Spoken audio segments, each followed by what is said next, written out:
What's up, everybody? It's the Best Spot Kids Move, and today I'm back with a video. I want to talk about Forza Horizon 5 and its impending release on the PlayStation 5, and its PlayStation truly getting the best version.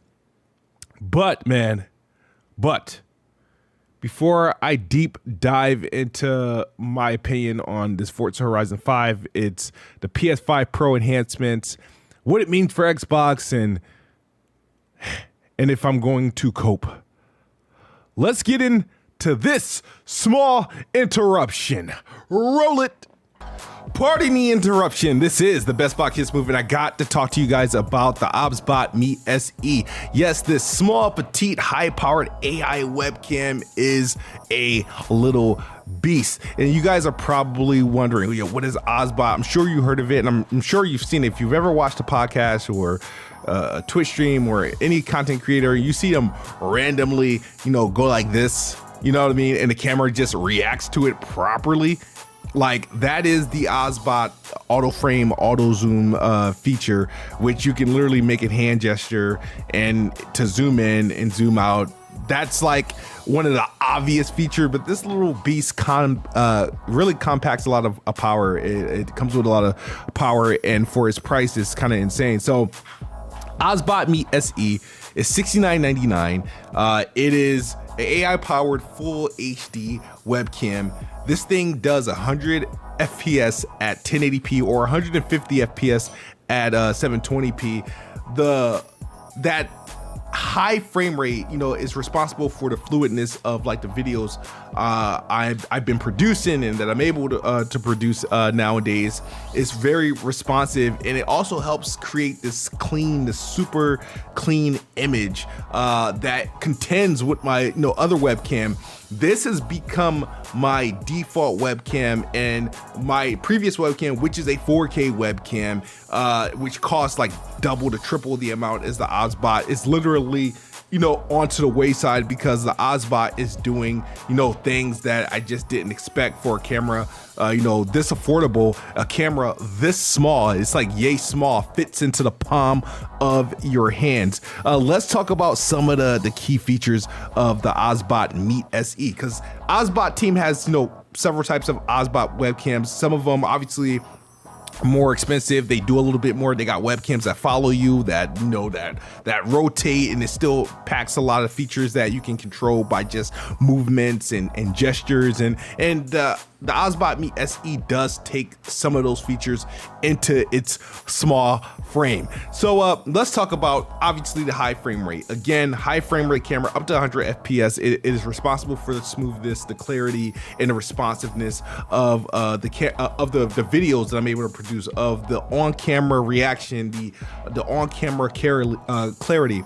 It has exceptional low light performance, and what I mean by that is I've recorded videos with no lights. I'm just utilizing whatever is in the room. I have a random yellow light that kind of powers up the room, and the OBSBOT kind of overcompensates. It compensates for that. It still produces a clean image. I don't have to buy extra LEDs or extra lighting to help clean up the lighting in my videos. Then I can go in any setting, which would be my bedroom with a yellow light or the bedroom with no lights, and still get a productive, a clean image that is well balanced all around, regardless of the surrounding light or backlight or lack thereof. The AI auto framing, you got, again, I think this is awesome. It has multiple features. You can do like, wide cam, you can get narrow, you can get very close up when you do it, get all the way to the teeth, you can see my cavities, and then you can bring it back, and it's a work of art. This is an awesome feature. I love the hand gesture recognition. That's when you start bringing AI into some of the things. Obviously, AI can do some cool things, but as what it can do for like webcams and video production, this is like definitely one of my top tier, my favorites. This is also an effortless setup. It's plug and play. You get like 3 items when you unbox this bad boy. You get the webcam itself, you get a USB-C cable, you get a mount, a magnetized mount that you can sit this thing top off, and you plug it in. Of course, OBSBOT team provides the OBSBOT Center, which is pretty much a studio that you can work from and produce any sort of adjustments to the quality of the video. So you can do settings to add like HDR. You can, add a little bit more sharpness. You can mess with the colors. You can even do makeup effects. You can even do things like such as add more weight to you or remove weight from you. You know what I mean? You can do a lot of things with the OBSBOT Center that comes with this camera, and it's also compatible with other like streaming platforms and stuff like OBS, AverMedia, Elgato software. The OBSBOT virtual camera, is a delight to use. The OBSBOT Center also compatible with these programs, allowing you to bring those compatibilities and features into your existing programs on your computer. And this is like the most compact webcam ever. I don't know how much I can say it enough. It fits into the palm of your hand. It's high performance. This is a recommendation for people just getting in. If you want to start content creation, you want to start streaming, you want to start podcasting, and you're on a budget, but you don't want to skim out on quality, then the OBSBOT Meet SE is the #1 webcam I can recommend, and I will recommend for those who just getting in. You're looking for a new webcam, or you're looking for a clean webcam to pair with your streaming setup, to pair with your channel. The OBSBOT Meet SE is the ultimate companion webcam to have. Highly recommend. They have a series. They have a good line of webcams that I'm even more interested. I got that Meet SE and I think is awesome, but I've seen some high-end stuff that they got that is even like super dope. But the Meet SE to pack some of those features in its small body frame and its small price tag of $69.99, can't say anymore, man. This is an awesome recommendation, and I definitely think you should pick it up. Check it out in the description below. I have about 3 or 4 different links where you can get the OBSBOT Meet SE.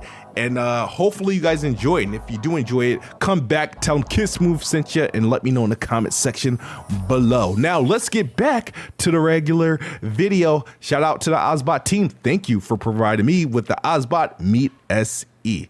Now let's talk about Forza. The video. Okay, so PlayStation 5, PlayStation fans are soaking it all in, enjoying all of Xbox's games. Forza Horizon 5 is coming, I think, April 24th for the $100 access, or April 29th if you're the standard access. And it's launching at $59.99, the same price it launched on the Xbox. Now, they did announce that the game will be PS5 Pro Enhanced, which will feature a higher fidelity in its performance mode and ray tracing in its fidelity mode. Now, if you guys know, ray tracing was only available, it was obviously available on PC, but as far as Xbox Series X, it was available in the Forza Vista, like in the garage and all the non-gameplay stuff. But I think PlayStation's fidelity mode, I think they'll get it in some form of gameplay. And that's exactly what I predicted was going to happen, because I said there's not much they can really do. Forza Horizon 5 looks really good, so I was like, yeah, I can see them bumping up the resolution a bit in the performance mode and getting some sort of ray tracing into the fidelity mode. I mean, it's a bigger GPU in the PS5 Pro. They've created it to get more ray tracing performance. So, but the thing is, I personally don't think what is going to be available on the PS5 Pro isn't going to be something that you haven't or you can't experience today. Now, sadly, because I don't have Forza Horizon 5 installed at the moment, but I'm installing it on my PC soon. But I played the crap out of Forza Horizon 5. It was, one of my favorite games of 2021, along with Halo Infinite and Far Cry 6, Psychonauts 2. It was a great year. Forza Horizon 5 was incredible. Forza Horizon 5 looked so good, right, that people, when it was demonstrated to us for the first time, people thought it was ray tracing, right? That's because Playground has implemented some of the best utilization of SSR. Their reflections were really great. And that was both in fidelity mode and the performance mode. It's just the textures of that game, everything looks great. So there's a lot of people butthurt and, crying like, oh, why would the Xbox, the game's supposed to be play best on Xbox? No, shout out to Doc Dark. I love Doc Dark. He's been talking about, like, Phil Spencer lied because, he says the games will play best on Xbox. Yeah, he said that, 4 or 5 years ago, before there was a PS5 Pro. That's nothing he can say will hold true, 3, 4, or 5 years from when he says it, right? So when I think about Forza Horizon 5, to me, the best place to play it when it came out was on an Xbox Series X, unless you had, a decent PC, where you can obviously get a little bit more out of it. But Forza Horizon 5, man, it looks incredible to this day. They managed to achieve 4K 60 in its performance mode and 4K 30, obviously, in its fidelity mode. I think what happened was the vegetation and everything, that the level of quality was it was a lot better in the fidelity mode, but the 60 FPS mode was just a go-to. It was really just a go-to. Felt good, looked good. So the stuff like the PS5 Pro enhancements, and I'm gonna say this before. I said this before. I'm gonna say it again. I'm not buying a $700 PlayStation 5 Pro to play Xbox games that I've already played before. It makes no sense. Like, I don't care how much better it could look on the PS5 Pro versus when I played on Xbox Series X. When I played it in 2021, I thought it was the best looking thing I've seen.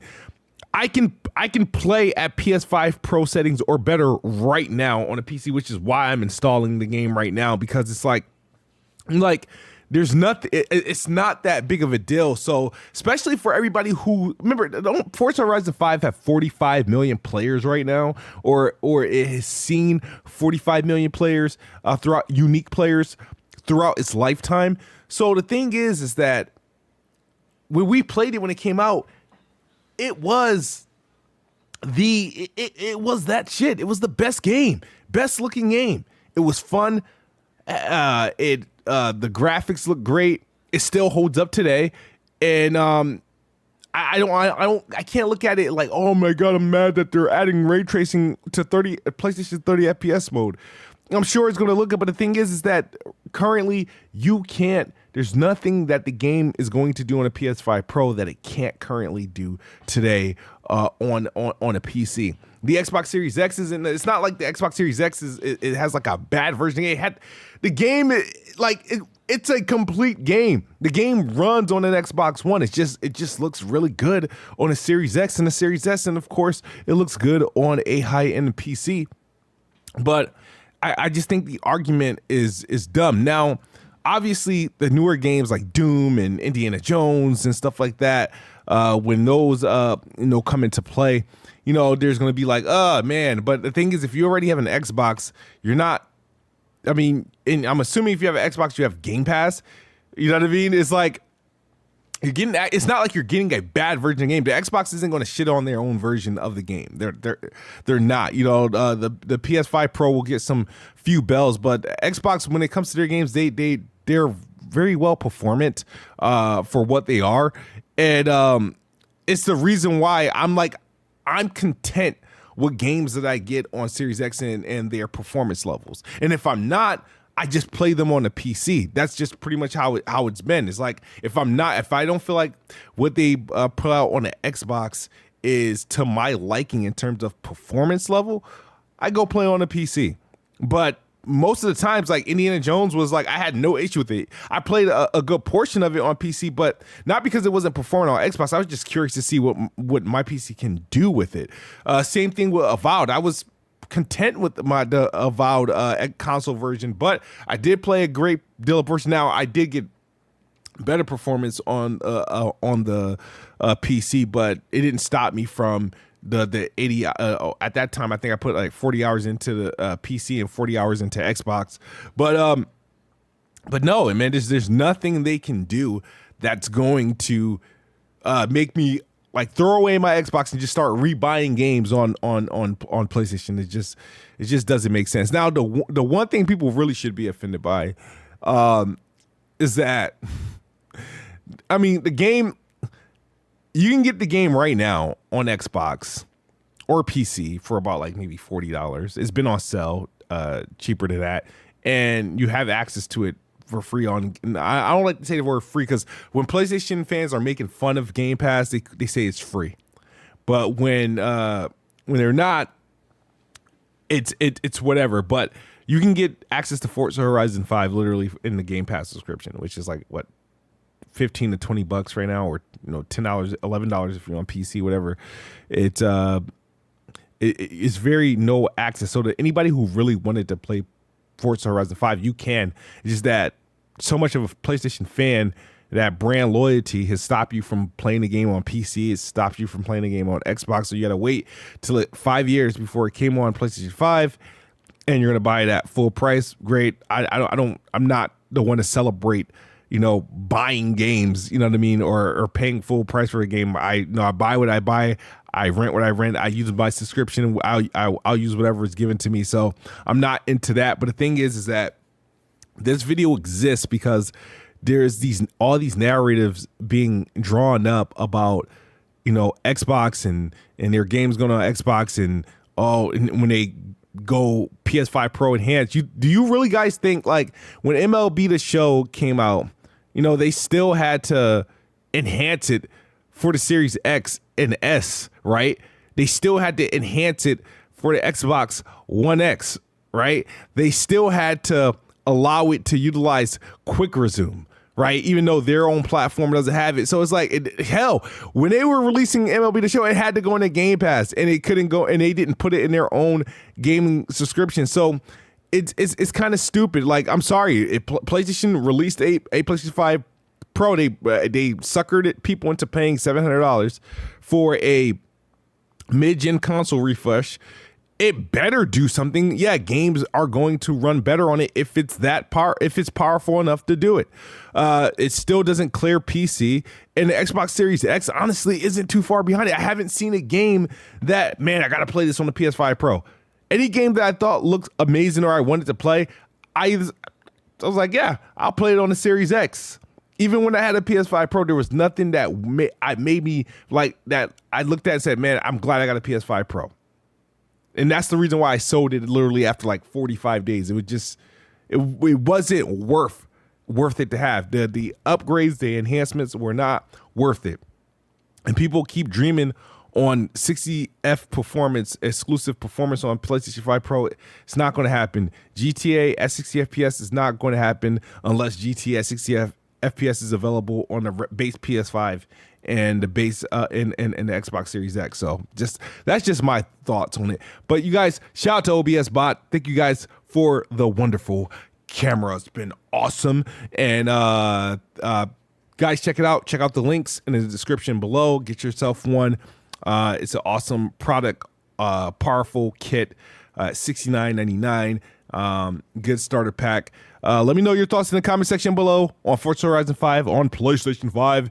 I'm going to do another video on Fable soon because that slightly broke my heart, but Xbox got a lot of bangers coming this year, so I'm not too mad. As always, guys, Xbox is the best box. I am the best bot. Good night or good morning if you're on the other side of the globe. I'm out of here. Peace.